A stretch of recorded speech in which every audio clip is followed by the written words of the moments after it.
মমতা বন্দ্যোপাধ্যায় যখন সভা করেন, মমতা বন্দ্যোপাধ্যায় যখন বিভিন্ন জায়গায় প্রচার করেন, এর আগের ভোটেও করেছেন, এবারের ভোটেও করছেন, তিনি বাহিনীর বিরুদ্ধে সাধারণ মানুষকে উস্কে দিয়ে বলছেন তাদের কিচেনে, তাদের রান্নাঘরে যা আছে সেগুলো নিয়ে ঝাঁপিয়ে পড়তে।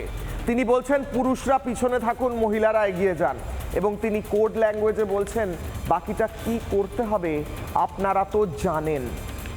মুখ্যমন্ত্রী মমতা বন্দ্যোপাধ্যায় ধর্মতলা থেকে বলেছিলেন, খুব উচ্চ স্বরে স্পষ্ট ভাষায় বলেছিলেন যে তৃণমূল না থাকলে নাকি একটি কমিউনিটি বাকিদের 12টা বাজিয়ে দেবে 1 মিনিটের মধ্যে।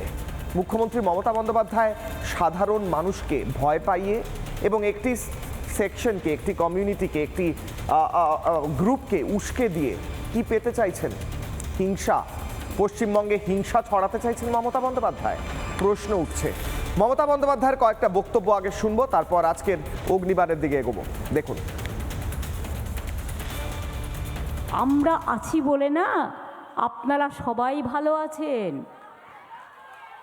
আর যদি আমরা না থাকি কোনোদিন সেরকম আসে 1 সেকেন্ড লাগবে।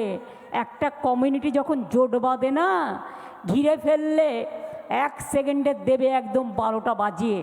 আর যদি মনে করে বাইরে থেকে এজেন্সি এনে ছাপ্পা করবে, মা বোনদের বলবো যে রাধে সে চুলো বাঁধে।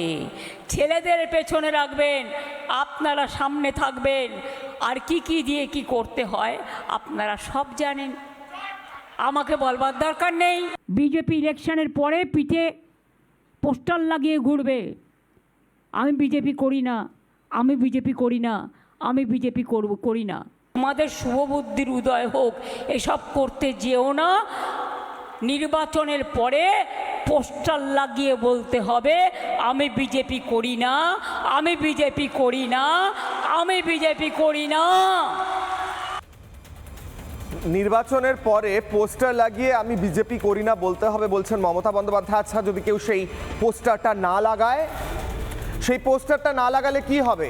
হিংসা, তাকে তুলে নিয়ে যাওয়া হবে, খুন হবে, 56টা মৃতদেহের মতো মৃতদেহ পড়বে। প্রশ্ন করছি আমি একজন সাংবাদিক হিসেবে।